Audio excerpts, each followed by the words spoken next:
All right. Hello, everyone, and happy Friday. Happy Halloween as well. Nick Marro, DFS, here with Smitty, as always, helping you break down tonight's NBA DFS main slates on both DraftKings and FanDuel for Occupy Fantasy. Great weekend of sports ahead, man, and it starts here with the NBA. Really looking forward to the slate tonight, Smitty. Any initial thoughts here before we dive in?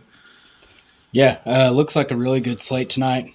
Start of the cup, so pretty excited for that. Um, so ready to break it down.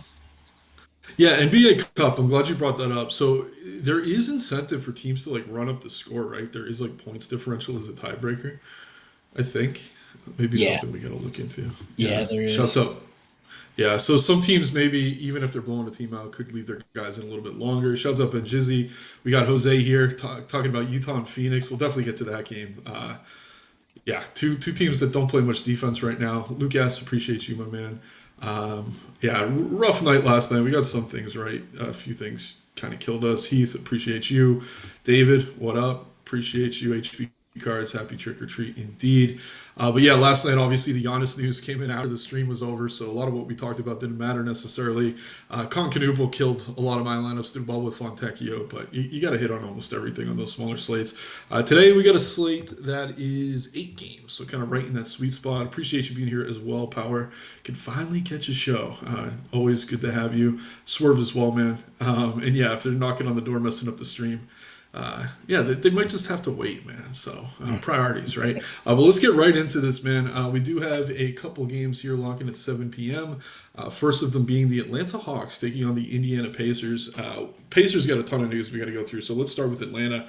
The big news for them is just no Trey Young. That's really the one significant piece, but it is a very significant piece. Obviously, leads that team in usage, really kind of runs that offense. But with him out of the lineup, we're expecting to see Alexander Walker probably getting the started point guard.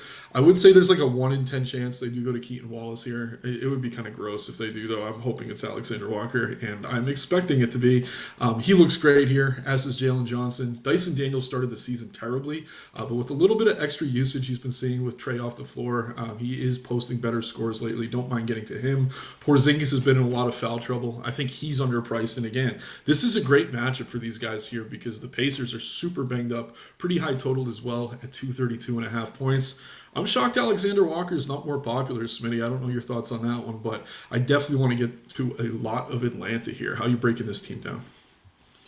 Yeah, pretty similar. I do think Alexander Walker is underowned, currently overweight on both sides. Just seems like a good mid-range play. He has good positional eligibility, and we've kind of seen him just have more usage with this team. Like he used to have a lot in Utah, and then he went to Minnesota, and he was asked just to be more of that defensive presence. Well, here he kind of has to step up even more with Trey Young out. So pretty interested in getting there. And then, like you mentioned, Porzingis. I also think Okongwu's in play. And then Dyson's kind of a little bit lower down than Jalen Johnson for me.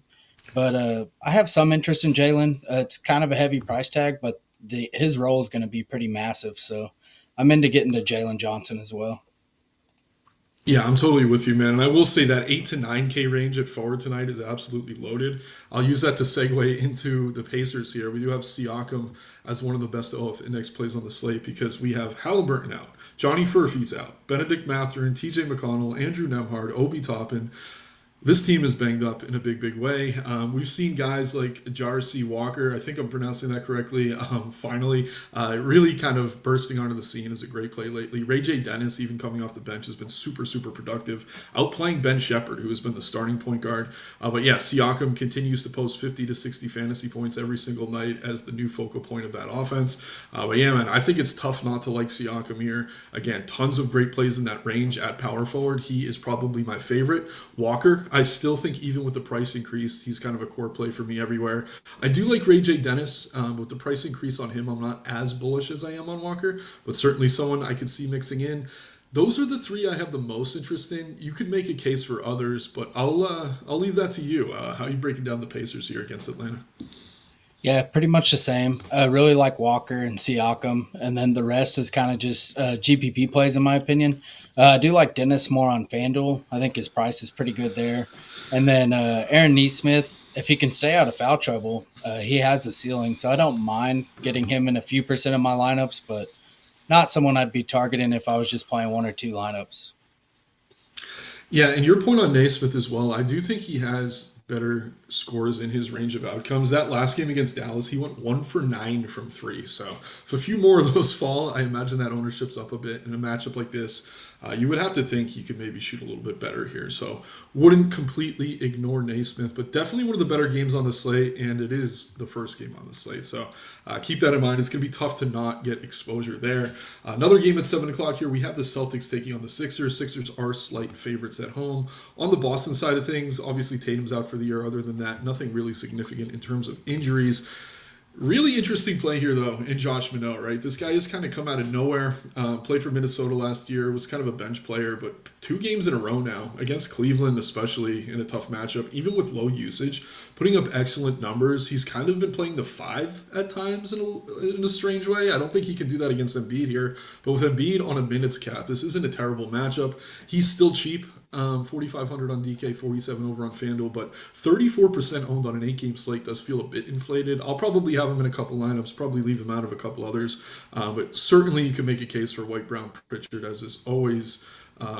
What we're looking to for Boston here is the 3 main usage pieces for this team. That's really it. I mean, Kate is okay. I just think there's better value centers here, but I want your Boston breakdown, but start with Josh Minot, man, because I did not expect this kid to be playing this well, and I really didn't expect him to be in the starting lineup this early in the season. Yeah, Boston's kind of a mess right now. Don't mind getting there. I think he's fine.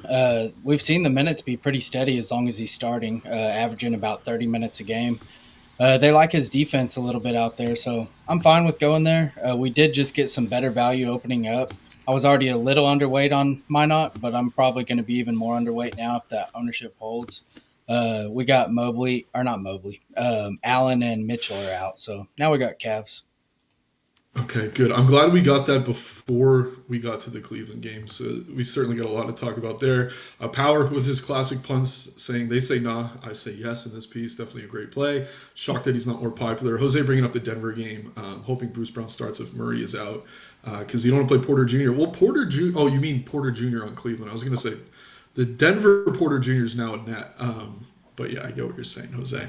Let's see what else we got going here. Braun at PG, Hardaway at the 2. That's certainly a possible. Shouts out our man Jayhawk, who will be in the Discord today, going up to lock, saying that Mitchell's out. Jared Allen as well. That one's a bit of a surprise. We will get to Cleveland. Swerve saying it as well. Chuck saying it as well. We got each other's back here. Really appreciate you guys getting that news in before we get to that Cleveland game because we are going to have a lot to talk about. Over on the Philadelphia side of things, I initially thought we'd see a few more minutes for Embiid today. This morning when I was kind of projecting minutes, I had him like 24 to 26, but they came out and said, no, we're going to keep him around 20. Do you take coach at his word? I don't know if you do, but it's probably enough to not want to play him much. He is cheap, but Maxi has been ridiculously good. And I mean, as good as like SGA, as good as any guard in the league in terms of fantasy production to start the year. Obviously, Boston, not the best matchup, but their defense has taken a step back this year. Maxi, one of my favorite pay-ups on this slate. Edgecombe has been a beast, early front runner for Rookie of the Year, but his price now a bit prohibitive, especially on DK at 7,500. Could still get to him on FanDuel, but a lot needs to go right for him, even with the minutes. Oubre, Grimes, I mean, I think one of those two go off. I think they're priced appropriately, though. I mean, it's really Maxi here for me, especially as more value opens up. I do think I'll be able to get to a bit more than I initially thought. But Smitty, how are you going to handle the 76ers?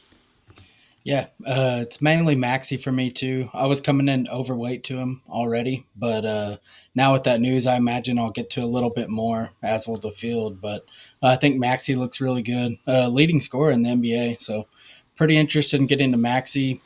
We've been getting about 40 minutes a night from him and Edgecombe, which is just crazy. So Edgecombe, not really on DK FanDuel. You can make a case, but it's a big slate, and I think there's better plays.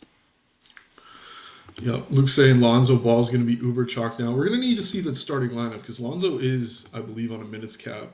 Jose, we're about to answer this right now. We're going to be speculating though until that lineup comes out. But yeah, we got the 7:30 game between Toronto and Cleveland. This game taking place in Cleveland. Again, this is the NBA Cup now, so these games kind of matter. But yeah, Cleveland favored at home. At least they were when I started the stream. We could see that line flip a 239.5 point total. All right, I'm going to refresh the model. I don't know if the date is going to update quick enough here for it to matter, but we did just get word that Donovan Mitchell and Jared Allen are joining Darius Garland and Sam Merrill and Max Strus tonight. None of those guys are going to be available, so Cleveland's going to be very thin. I'm going to pull them up here. Okay, we got those other guys out of the model. It looks like things are adjusting. Projected lineup I'm seeing right now, we got Porter, Tyson, Hunter, Wade, Mobley. I don't think they're going to start Lonzo. I guess they could. I think it's probably going to be Craig Porter. Smitty, do you have a lean there? And regardless, like, would you rather play Porter knowing he plays more minutes or Ball knowing he's the better fantasy point per minute producer? It's kind of tricky. Yeah, it's a tough one. I really want to rely on the model, but as of right now, I think they're both good plays. Craig Porter's cheaper, so I kind of lean that way. And Lonzo has a cap on him, so it's kind of hard to like. I mean, he still has a ceiling, but Craig Porter's ceiling is just larger because of the minutes upside that he has. So I kind of lean going Craig Porter. Yeah, if we get word that there's no limit on Ball, I would prefer him. But again, with the minutes gap here, and right now the model has Ball at 29, I'm guessing that has to come down. We're going to have to wait and see. The safer plays, though, are going to be Mobley, who's already been more involved on offense this year. Excuse me, even with Porter on the floor. And DeAndre Hunter, who does go overlooked at times. I don't think he will today. He's been super productive, 25% usage in pretty much every game he's played so far this year, even with his team healthy. I think he's going to be heavily involved. So I love Hunter and Mobley as kind of core plays, kind of waiting and seeing what the starting lineup looks like. But whoever starts at point, I would slightly prefer, but keep an eye on ownership, honestly, because if Porter becomes super chalky, no one's playing Ball. That's very obvious leverage, or vice versa if it goes the other way. But definitely a situation we're going to need to keep an eye on. But again, I really, really like Hunter. I really like Mobley. Those two feel pretty damn safe to me. Any last thoughts on Cleveland, Smitty, before we move over to the Toronto side? I'm sure we're going to have to come back here once we get a bit more news on minutes in the starting lineup. Yeah, it'd be nice to have a starting lineup, but I like Larry Nance too. I think Larry Nance is a pretty good play, assuming he starts. If he don't start, even I think he's still really good at 3,200 power forward eligibility. But Larry Nance and then Tyson, I know he hasn't been great, but his usage will be a lot higher now, and they've shown they're willing to play him. So I'm willing to get to Tyson some too. Yeah, Tyson's very much boomer bust. He did have a good game against Boston, though, 32 fantasy points in 26 minutes. So yeah, you can mix him in for sure, especially if he doesn't get as popular as those other guys. Over on the Toronto side of things, a little bit more crowded, honestly. Jakob Podol is going to be out tonight. Other than that, they're pretty much healthy. Just a couple G Leaguers here. The interesting play to me is Colin Murray Boyles, the rookie. He did start last game, was in foul trouble, only played 25 minutes. Terrible matchup for him, though, against Houston. Cleveland's a tough spot, too, but with Allen off the floor and Mobley a little bit more focused on offense than usual, I'm not as concerned that maybe he's running into foul trouble. So I do like him, especially on DK, where you could play him at power forward or center. FanDuel, a little bit more expensive, but he has forward eligibility at small forward as well. So I do like Murray Boyles again, assuming he starts. No Jakob Podol there is significant. Brandon Ingram not getting much love. I do like him as a very low owned run back just because no one seems to be playing him. The model rates him pretty highly. He's been taking a ton of shots for this team. Other than that, not a ton I'm interested in. I mean, quickly, you can make a case for Barrett. Obviously, Barnes feels a bit underpriced. I still think he's getting comfortable next to Ingram, though. Obviously, Ingram sat out since that trade last year. They're just really getting good first minutes together now. So, yeah, Murray Boyles looks pretty good to me, man. Obviously, some risk with the rookie, a guy who has been in foul trouble. But Ingram, to me, one of the crazy low-owned plays on this slate that I definitely want to get exposure to. How are you going to handle Toronto here? Yeah, pretty similar. I think Murray Boyles looks like a really good play, the starting center for this team. The matchup got easier, so I like him even more than I did before. I think he looks really good. And then quickly, Ingram, Barnes, Barrett, you can kind of mix them in. I do like the price on quickly and Ingram. I think they look like pretty good GPP plays, especially with us playing multiple Cavs in our lineups. Yeah, I am getting a comment here. Who the hell is breathing like that? So I'm gonna hit the this fix.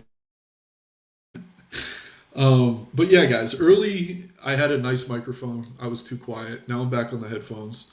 I'm hoping that fixes things, but I apologize. Just trying to please everyone. It's never easy. But moving into the 8 o'clock window here, we have the Knicks taking on the Bulls. Knicks are favorites on the road, 233.5 point total. Mitchell Robinson's expected to start tonight. He's not even really that hurt. They're just kind of monitoring his minutes. Not that I'm trying to play him, really, but he probably starts here, so just keep that in mind. Miles McBride, who missed a few games, is going to be back. Yabusele, probable as well. So this is honestly the healthiest this Knicks team has been all season. Brunson seemed to get hurt in that last game. He stayed on the floor. He's not on the injury report. Maybe proceed with some caution there, just in a fear that he could maybe re-aggravate that injury. But good spot for Cat. OG and Bridges have been playing a ton of minutes. Hart still working his way back from an injury. I think it's a good spot for the Knicks, man. But like, I'm not getting to a ton of them. Is there anyone from New York that you are prioritizing? No, that's kind of how I am too. They look pretty good overall. This is a good game to get into, but no one really stands out. I liked Cat a little bit more before Mitchell Robinson got ruled in. Makes it a little bit harder to play him, but the matchup's still pretty good, so I don't mind going to him or Brunson. And then the secondary guys, don't mind if I get a little bit of Bridges or OG, but just prefer the two main guys in Cat and Brunson. Yep.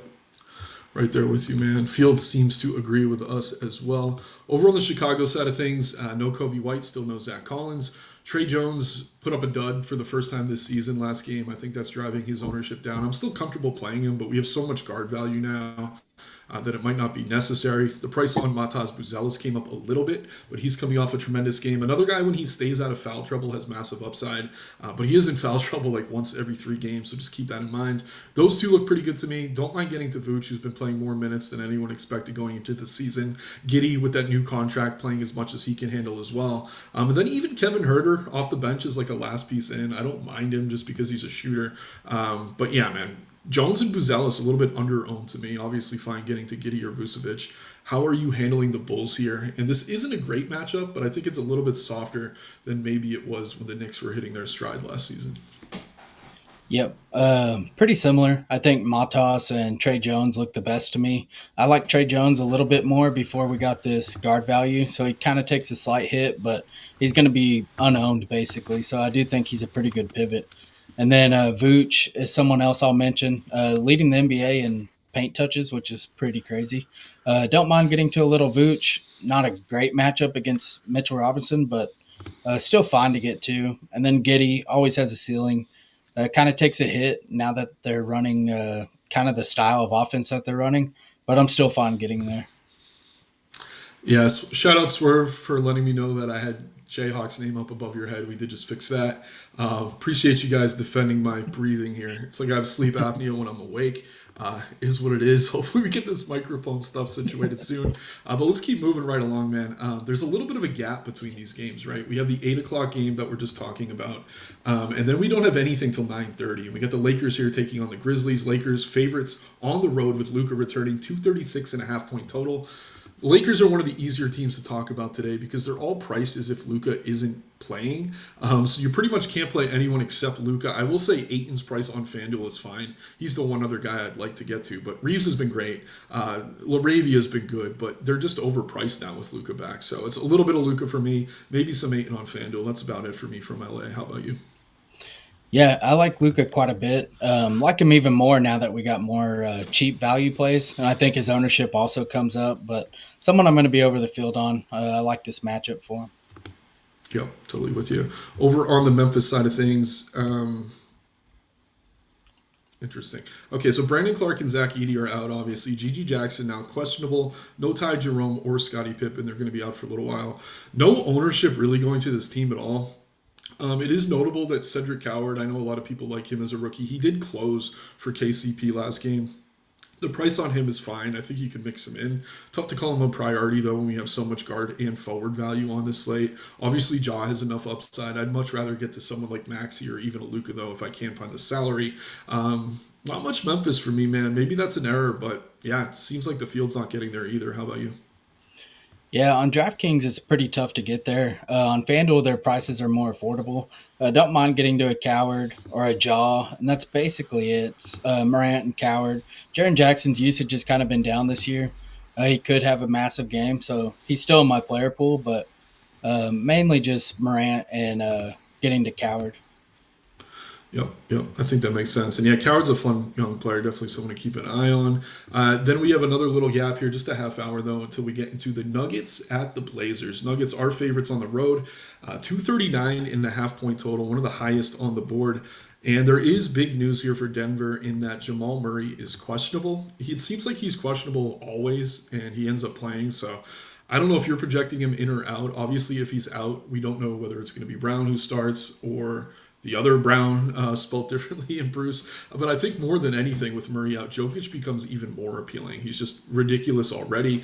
With Murray off the floor, we see that usage tick up. Not that it needs to for him to be a good play, but one of my favorite pay-ups on the slate. That's not exactly a hot take. You can mix in Gordon.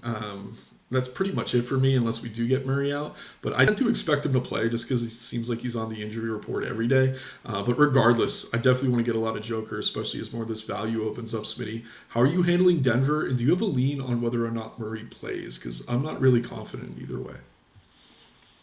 Yeah, I'm projecting Murray in. Like you said, we kind of just see him in most of the time. I think if he can play, he's going to. So I'm kind of just assuming that. I don't really think the edge is great. Like if you assume he's out, especially now that we got the Cavs news. If anything, you would just bump Jokic a little bit. So I do like Jokic. I like him even more if Murray does sit. But it's basically Jokic, and then I don't mind if I get a few shares of Murray, but pretty into Jokic here. Yeah, I think it's tough not to like Joker on this slate. A lot of good guards. Center are certainly a little bit thinner. Talking about the Portland Trailblazers side of things now, no Scoot Henderson or Damian Lillard, obviously. Chris Murray's questionable, as is Robert Williams. No Matisse Thybulle. Shady and Sharp on the injury report, but listed as probable. Yeah, man, Drew just has been ridiculously good. I think even with the price increase, he's someone I'm pretty comfortable getting to. I also like a little bit of a run back if I am paying up for Jokic. Nice exposure to this game there. Other than that, nothing I'm really prioritizing. I will say Grant off the bench has been much better than I expected him to be. I think if no one's playing him, I'm fine mixing him in. Klingon's okay, but pretty much priced where he should be. It's really Drew here for me. And Sharp has been taking a ton of shots, but only really scoring. He's kind of scoring dependent for me to be paying 6 or 7K, depending on what site you're playing on. So it's a lot of Drew here for me. I definitely want to get over the field, even on DK where he's 7,200. But Smitty, how are you handling the Portland Trailblazers in this spot? Yeah, I like Drew quite a bit too. Overweight on DraftKings, FanDuel. I plan on being overweight. Denny is another name I'll mention. Just he's kind of a pivot to Mobley, similar prices, so I don't mind getting there. Other than that, it's pretty tough to get to anybody on the night slate. Like you mentioned, Jeremy Grant. I think he's a pretty good play that normally goes under owned, especially on a small slate. But it's mainly Drew and Denny for me. Yeah, and I'm glad you brought up Denny. I always like Denny. I just forgot to mention him, but obviously he has upside. It's just that position is so loaded tonight. I wasn't getting to it much earlier. Appreciate you all in the chat defending me and diagnosing me, all that good stuff. Again, hopefully get this audio ironed out. Question from Luke here, Smitty. I'll give it to you. Are you comfortable stacking four Cavs in a lineup? I guess it would be what? It would be Mobley, Hunter, one of the guards. I mean, I don't know. I feel like three is better. I don't know that I want to go to four. How about you? Yeah, I think four is okay if it don't include Mobley. You would kind of just want everyone else to get there except Mobley, but I would limit it to three if you have Mobley. I think that's fair. All right. Jose started the stream talking about this game. We got Utah taking on Phoenix. Two teams that have not been playing a ton of defense this year. 237.5 point total. Actually, a little bit lower than I was expecting. Suns are slight favorites here at home.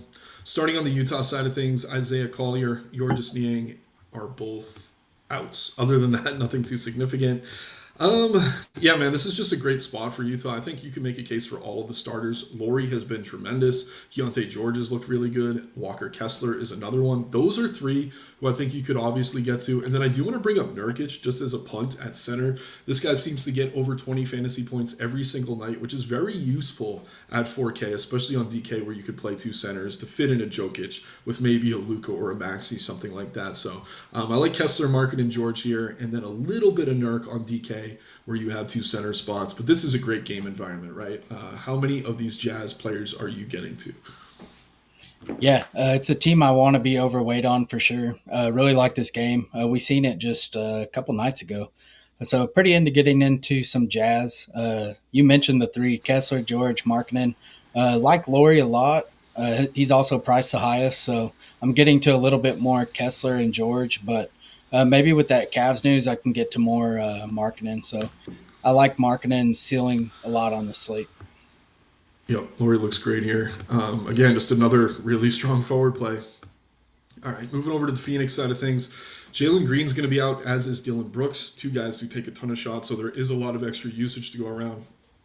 Devin Booker, I mean, he's obviously a strong play. Grayson Allen is going to see a bit of a boost, as is Royce O'Neal. Their prices have come up a little bit. Still very comfortable getting to them, but I think the main talking point here is Colin Gillespie off the bench. Back-to-back games, playing 30 minutes, over 35 fantasy points. The field is loving him. I'm imagining this ownership comes down a bit with the Cleveland news. Obviously, we have some good guard value in places like Indiana as well, but I do like Colin here. I think he's a pretty good play. I don't know that he can keep it up, but if the ownership dips a bit, I think I'll like it a little bit more because initially it was kind of intimidating looking at 46 and 39%.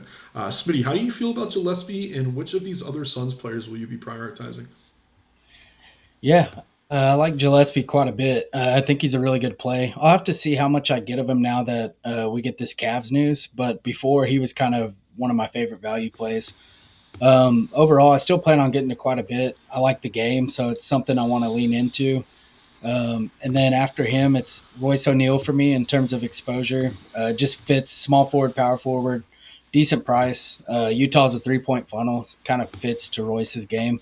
I think he's pretty solid.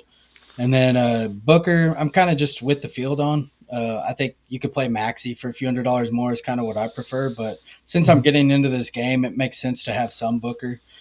Grayson, Dunn, okay plays. I like getting over the field on Mark Williams. He has potential. I mean, he played 31 minutes in their overtime game against Utah, so they're shown that they're willing to. It's not like you can't project him for that, but I do think he has upside, especially at his price. Yeah, especially at his pricing, especially at sub 10% ownership. Yeah. Yeah, part of this game that isn't getting a ton of exposure, and it is a popular game, so there is some direct leverage there. Because if he's going off, maybe it cuts into a chalkier guy like Grayson Allen or a Booker. So I like the Mike or Mark Williams call a lot. Excuse me. Last game on the slate here, 10:30 Eastern. We get the Pelicans is pretty. I don't know, pretty wide underdogs on the road here against the Clippers on the Pelican side of things. Kevon Looney, DeJounte Murray are going to be out. Other than that, nothing too significant. Jeremiah Fears has slid into the starting lineup for Jordan Poole. They've been bringing Poole off the bench. Fears obviously has more than enough upside to justify that price point. A little bit riskier than some of the other guard value, but as a rookie, I do think if this game were to blow out, he's someone who would play into the fourth quarter. So I like Fears as a way to get different, especially if that ownership continues to plummet as we get more of this guard value in the earlier games. Zion, I don't know. I have trouble getting to him ahead of guys like Siakam and Mobley, but for the same reason, that's what makes him a good tournament play. No one seems to want to play him. Other than that, there's not much for me here, man. I will say Sadiq Bey has been an okay last piece in for me, but on an 8 game slate, I don't really think it's necessary. Maybe just some Jeremiah Fears here for me, as long as he continues to start. Not much else I'm interested in from the New Orleans side. How about you? Yep, pretty much the same here. I think Fears, he looked a lot better before we got some of this value, but he's still playable. He's going to be pretty much unowned, I would think. So I think he's fine. And then you could play Zion, I guess, but don't really love it with so many good forward plays on the slate. Yep, right there with you. Over on the Clippers side of things, really no significant injury news unless you consider Jordan Miller significant. This team is healthy. Kawhi priced about where he should be. I think he's a decent play. James Harden as well, if you want exposure to this late game. Those are the two I have circled. John Collins, very similar play to what we were talking about with Jeremy Grant. Even coming off the bench, he is hitting value more often than not. Coming off a terrible game, though. So, yeah, maybe proceed with caution there. I will say the Zubac price on FanDuel, a little bit way too low. A little bit way too low. That's kind of an oxymoron, but yeah, it's too low. I like Zubac a lot on FanDuel. But yeah, it's really just Kawhi or Harden for me. I don't think I'd want both in the same lineup. Not much else from the Clippers as far as I'm concerned. Smitty, how about you? Yep, pretty much the same. Just Kawhi and Harden. I like Harden more, but Kawhi has a pretty good price on FanDuel, so pretty interested in going there. And DraftKings, he has a good price. And then you mentioned Zubac on FanDuel. I think he's perfectly fine there. He's a little bit too cheap. Yep.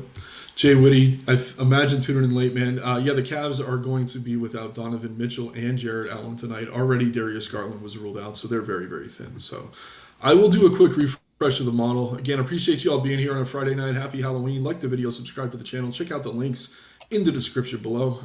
We are grinding all weekend here at Occupy. But yeah, Smitty, I mean, quick refresh of the ownership. We're seeing Porter, Mobley, Nance, Hunter as the four most popular plays on DK.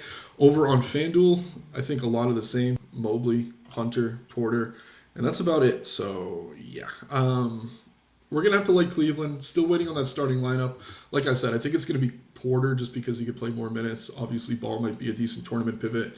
But as far as a dummy build goes, like I want to start with Hunter. I think. Like, are there other Cavs you're prioritizing? Who do you want to plug in here? I really like Larry Nance at his price, Okay, and then probably that makes either sense. Craig Porter or Lamelo, or not Lamelo, Lonzo. Yeah, yeah. I'd rather Porter, so let's do that. And since we have all the salary, let's go ahead and plug in Joker. Um, yeah, man. I mean, we got a lot of salary. I think Walker for Indiana is tough to get away from here. Um, I mean, Alexander Walker in that same game. Yeah, It's pretty easy to build if we're using that Cleveland value. Not gonna lie. Who else would you like? We got shooting guard and utility left, 7,400 per. shooting guard. Let's see. Shooting guard's kind of tough. Yeah, I mean, Fears is boomer bust. It is kind of gross. It's tough. Let's see. Is Craig Porter Daniels. Jr. is he shooting guard eligible or just point guard? Let's take a look here. You might be right. Nope. Dang. So Lonzo Alexander is Walker. okay. Yeah, let's go Alexander Walker at shooting guard. I like it. Wait, is he not? No, he's point guard small forward, which is really annoying. I like Okay, never mind. Keontae Who? George. Oh, hell yeah. Love that. Definitely want more exposure to that game. Then we're left with 8K. Lori, Yeah, I like that. that's a beauty right there. Let's do a quick FanDuel as well. Who is overpriced over or underpriced over here? I FanDuel. do want Hunter. Craig Did we Porter is skip still Mobley? cheap. Let's skip Mobley.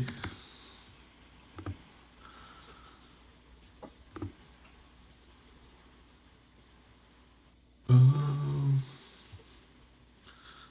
yeah, just throw some names out, man. We got Who do we have? Craig Porter.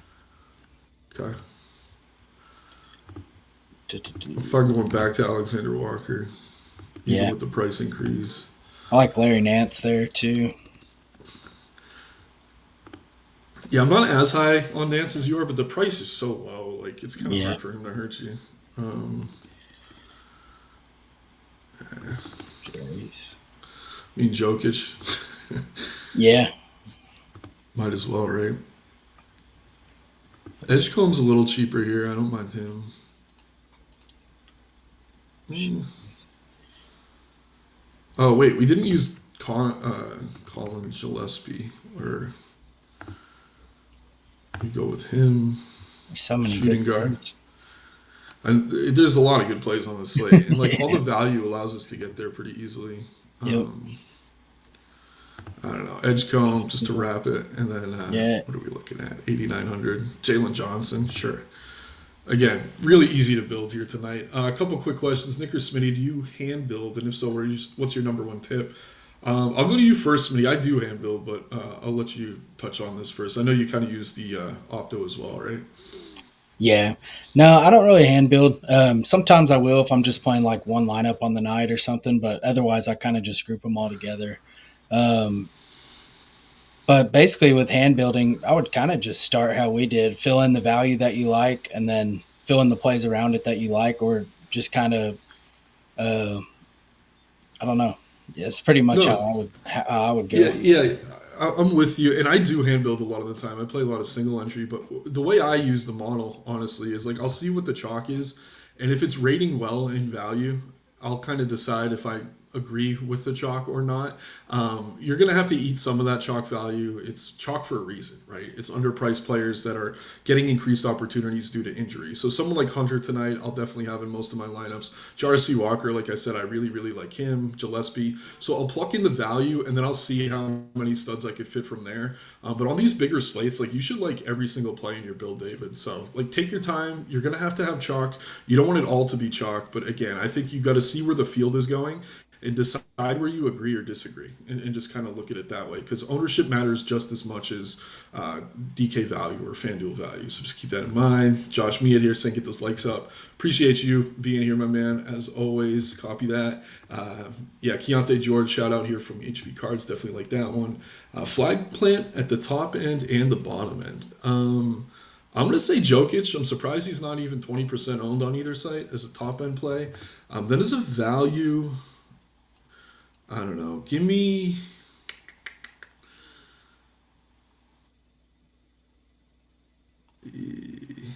Does it have to be someone Uh, low owned or? I mean, Colin Murray Boyles, I like. He's kind of popular. I was trying to find someone lower owned that I can get to, but I don't know. Jeremiah Fears, I think, is under owned if he starts. And again, I think even in a blowout, he could play. So those will be my two. Smitty, you got flag plants on the high or low end? Yeah, mine at the high end would be Markkanen. Really like him, and then at the lower end, I guess. Um, I mean, I really like the Cavs value. So does the field, but I think Tyson's going to go overlooked here. So I'll be over the field on Tyson. Good call. Yeah, love the Lori call. That's a damn good one in the mid range. So, all right, guys, appreciate you tuning in. Again, appreciate you pairing with us through these technical difficulties. Still early in the season, but November is tomorrow, and we will continue to be here every single day for you guys. Power was with me on Fears. Love to hear that. It's Halloween, right? Fears, like there's some sort of correlation there. So yeah, let's have fun tonight, guys. Crush. Hope to see you in the Discord. And for those interested, I'll be on tomorrow. I think around 2 p.m. for UFC, and I know we'll have the guys in the evening doing NBA as well. No Reeves tonight, John, because Luke is back and he's overpriced. I don't think we could pay 10K for Reeves if Luke isn't available. But that's it for me, Smitty. Any other last thoughts before we get out of here? No, just pay attention to the Cavs starting lineup. It's fairly important. Oh yeah, very important. Take care, everyone. Have a good night. Happy Halloween.